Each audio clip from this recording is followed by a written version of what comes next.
Michelle Phillips solved a decade-long mystery. Nobody knew who the father of Mama Cass's child was, a secret she took to her grave. It was only years later that Phillips discovered his identity, and it was the biggest bombshell of all. As a member of the tumultuous 1960s folk group the Mamas and the Papas, Michelle Phillips was involved in some of the biggest feuds and breakdowns in rock history. In fact, despite her angelic face, she was at the very centre of the drama. Michelle Phillips hasn't lived an ordinary life, and it all began when she was still just a child.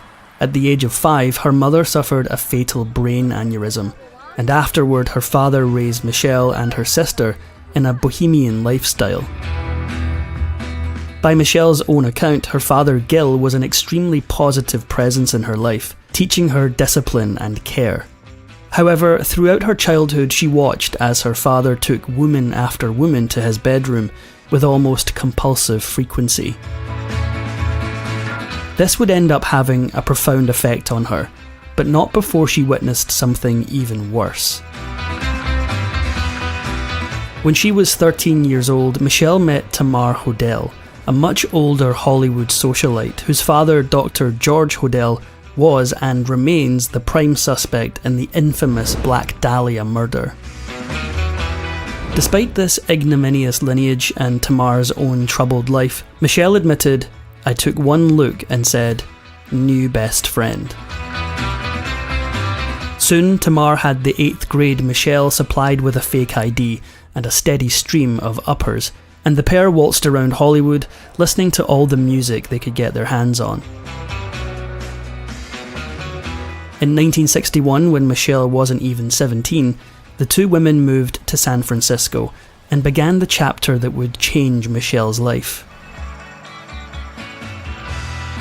Not long after arriving in San Francisco, Michelle encountered John Phillips, the leader of the buzzy folk band, the Journeymen. From the first moment she saw him, Michelle was already head over heels. The first snag Michelle hit in her quest for John was almost immediate. 25-year-old John not only had a wife, society ballerina Susan Adams, but also 2 children.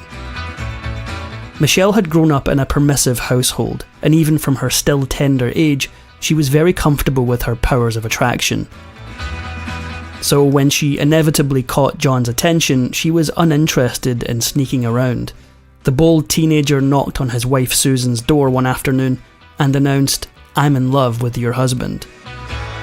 Michelle was nowhere near John's first affair, and Susan, battle-hardened and weary, only calmly invited her in, then told her that her husband had a girl in practically every port, and that willowy, flowered child Michelle was just the latest. John Phillips may have been a Lothario, but he fell just as hard for Michelle as she fell for him. He later wrote that it was as if she stepped out of a dream and into his life. The Casanova was cuffed. By 1962, John and Susan were divorced, and he and Michelle had moved to New York and gotten married. John Phillips was incredibly musically talented, but he was also, as one of his circle put it, akin to a charismatic snake oil salesman. Inconstant and opportunistic, he'd already chased trends like doo-wop and ballads to try to conquer the popular musical landscape. He was also extremely possessive, and insisted that Michelle stay in supervised dorms when he was away on tour. Michelle, sporting that angelic face, had won a teen modelling contract, but John had other ideas. To keep her in his sights, he insisted she turn the contract down, take singing lessons, and join his band. John always had his finger on the pulse, and quickly decided their folk band needed a rock angle to stay in the zeitgeist. However, he also drew from his ballad years when he wrote songs, which he frequently came up with on substance-addled walks around the city. One such night, he formed the lyrics, "All the leaves are brown and the sky is grey. I've been for a walk on a winter's day." Later that day, Michelle got a rude awakening as John shook her out of bed and begged her to help him finish the song. Thus, California Dreamin' was born, one of the most iconic songs of the 1960s. The iconic band came hot on its heels. Around this time, John met Denny Doherty, a tenor who looked like a fragile lute player. Then came the inimitable singer Cass Elliot. Together, the foursome became the Mamas and the Papas. But before they even got together, the cracks were starting to show. Unsurprisingly, John Phillips' obsession with controlling Michelle didn't let up as their marriage went on. But Michelle's reaction stunned him. Instead of submitting to his whims, Michelle began to rebel. During her tug-of-war with John, Michelle happened to meet her sister's new boyfriend, Russ Titleman. Despite their respective partners, the pair fell fast in love and started a full-blown affair. It was Michelle who two-timed the philandering John, not the other way around. Her husband didn't take this role reversal sitting down. He was so incensed he called Michelle's new beau and threatened, a different kind of guy would be waiting outside your door with a shotgun. This despite John's own numerous forays into infidelity. But the warning worked, and Titleman reluctantly broke up with Michelle. John was shocked to find that Michelle had zero remorse about her affair. After all, she'd grown up watching her own father with countless women, and she had no shame about her sexuality. In frustration, John wrote "Go Where You Wanna Go" about Michelle. The trouble was, it wasn't just John and Michelle anymore. They had a band to keep together, and that band was about to explode. In 1965, the Mamas and the Papas released California Dreamin' as a single, to instant, rabid success. Soon they were playing The Ed Sullivan Show, partying late into the night, and fighting like cats and dogs. Michelle's affair had caused enough trouble in the Phillips household, but her next choice of lover threatened the very future of her band. After long rehearsals full of mutual magnetism, Michelle finally struck up an affair with her other male bandmate, Denny Doherty. At first, John's reaction seemed to be his usual. He wrote a song, "I Saw Her Again," about his heartbreak. This time though, it didn't end there. Around this time, John and Michelle decided it was best to live apart, and John decided it was also best to get a new girlfriend, socialite Anne Marshall. Michelle soothed her ego by starting a secret tryst with the Byrds musician Gene Clark. It was all supposed to be hush-hush, but Gene Clark apparently didn't feel like hiding in the shadows. One night he showed up to a Mamas and Papas concert in a bright red shirt and sat in the front row. It was a loud and clear message, and Michelle, suddenly feeling bold, began to belt out songs right to Gene's face as John looked on. Michelle was triumphant, for now. John could barely take Michelle's affairs, and he was furious about this public embarrassment. After the show, he fired her from the band, and when Michelle looked to her bandmates for help, they backed up John. In the blink of an eye, she was out of the group she founded, but she wasn't going to go without a fight. Angelic looking as she was, Michelle was furious about her expulsion. This only got worse when the band took on Jill Gibson, the girlfriend of their producer Lou Adler, to replace her.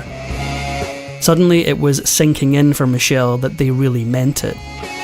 She retaliated by turning up at a Mamas and Papas recording session and screaming that she would bury them all. And when Denny Doherty refused to stand up for her, she tried to hit him. The Mamas and the Papas were nothing if not volatile, and despite Michelle's behaviour that day, they eventually took her back into the fold. For a brief moment after this reconciliation, everything looked as rosy as it had ever been for Michelle. The Mamas and the Papas were still defining the 60s with their music, playing the Monterey Pop Festival next to future icons like Jimi Hendrix and turning their song San Francisco into an anthem of the age of Aquarius. Michelle and John used their newfound money to buy a mansion in Bel Air, where they hosted lavish parties with rock gods and movie stars. Besides that, Michelle also discovered she was pregnant with what would be the couple's only child, daughter China Phillips. Yet, new house and new baby aside, this domestic bliss had a deep darkness. Throughout this time, John was still controlling Michelle, perhaps more than ever. Cass Elliott's sister recalled of the Bel Air mansion, "I didn't feel comfortable in that house. It was dark, and so was John's vibe." More than that, Tamar Hodel described how once when she went to visit Michelle there, John wouldn't let his wife come out. If they only knew what was really happening. To this day, Michelle remains tight-lipped about everything that was going on in that house, both before and after she gave birth to her daughter. The details she did reveal are chilling. Although there was apparently just one incident of John physically attacking Michelle, she admitted that it led to her being hospitalised. It was eventually all too much for her to take. By 1968, Michelle and John's daughter China was just a newborn, but the horror story of her life at home was only getting worse. It brought Michelle to a gut-wrenching decision. She had to divorce John. By this time, John Phillips was deep into serious substance use, and though the mamas and the papas were no strangers to this kind of partying, John had always been the most self-destructive in his behaviours. Without Michelle watching on, he fell apart. Though he quickly rebounded with a new girlfriend, actress Genevieve Waite, the pair spent most of their early time trying to snag the intense drugstore narcotic Dilaudid. Apparently, the father of Michelle's child was so out of control that no less than rocker Keith Richards once asked him to leave his party. But Michelle was having troubles of her own. The same year John and Michelle divorced, the fate of the Mamas and the Papas was also all but sealed. With Cass Elliot wanting to pursue a solo career and new trends leaving the group in the dust, the band petered out before officially getting released from their record contract in 1969. John and Michelle were no more, and so was their band. After the end of her music career and her marriage, Michelle rebounded with actors and acting. She briefly dated an up-and-coming Jack Nicholson as she auditioned for various roles. Soon enough, she nabbed the female lead in The Last Movie, which was counter-cultural hero Dennis Hopper's follow-up to the iconic Easy Rider. When Michelle signed on, she must have been aware of Hopper's notorious reputation for very hard partying and erratic behaviour. The trouble was, she didn't see these as warning signs, she saw them as lures. For Michelle, used to John Phillips' own brand of volatile rock god, Dennis Hopper was catnip. The production of The Last Movie in Peru was infamously rowdy and substance-addled, and once more Hopper was at the centre of the chaos. Michelle, meanwhile, fell madly in love with the director-actor, mostly out of, as she puts it, a Florence Nightingale instinct to save him. But in trying to save him, she nearly doomed herself. Shortly after meeting Hopper, Michelle made a bad decision. The pair felt that marrying was the best way to declare their love, and they tied the knot right after production on The Last Movie wrapped in late 1970. Those present at the Bohemian wedding described candles stuck in paper bags as decoration, and the fact that Hopper bizarrely read the whole wedding ceremony himself from the Gospel of St. Thomas. Then again, it was the morning after that really told the grim tale. Hopper was unsurprisingly extremely not sober on the day of their nuptials, and according to one report, the actor had been so out of it that when he woke up the next day in his bed, he didn't recognise his bride. A A friend also reported that the groom, who was an avid gunman, scared both Michelle and her daughter by shooting guns inside the house shortly after the wedding. According to another report from a friend, Hopper, again likely on something, tried to handcuff and restrain Michelle during this time because he claimed she was a witch. She knew she had to get out, but it took a push to do it. Make sure everybody knows about it. In the end, for all the interminable torment she faced with him, Michelle's marriage to Hopper lasted only 8 days. It was Michelle's father who struck the final blow. She described how her father dragged her into his attorney's office and said, "Men like that never change. File for divorce now." She listened, and her love life was never quite the same. After surviving both John and Hopper, Michelle would never again submit herself to a man like them. In fact, she emerged out of these unions as the aloof it girl on the Hollywood scene. She rekindled a romance with Jack Nicholson for a year, then left him and quickly struck up a relationship with the infamous rake Warren Beatty.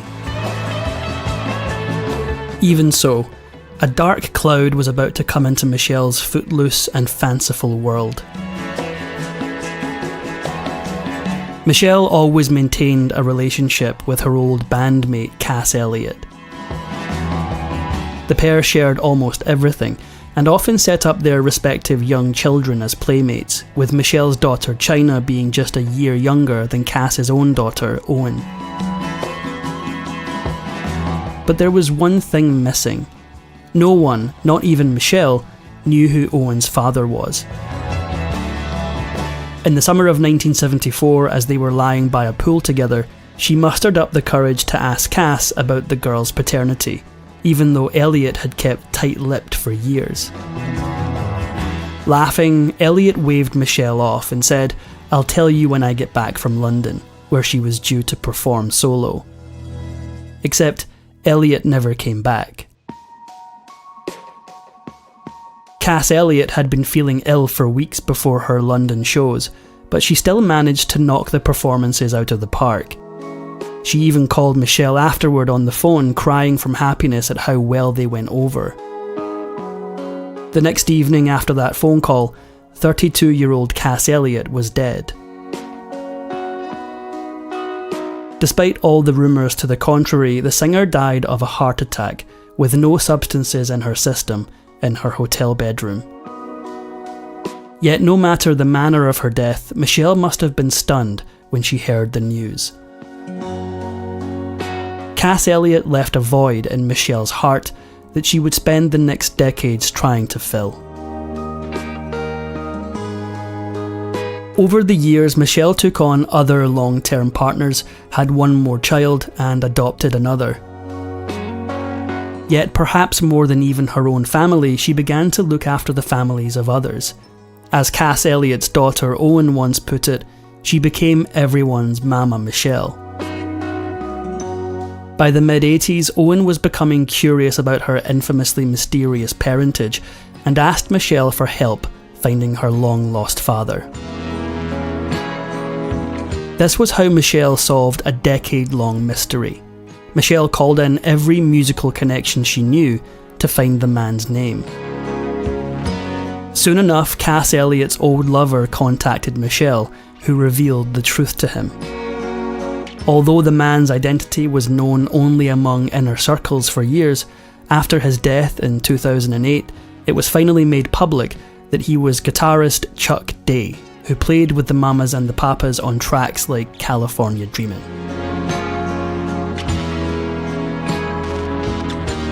Throughout her long career in entertainment, Michelle Phillips continues to excel in various mediums.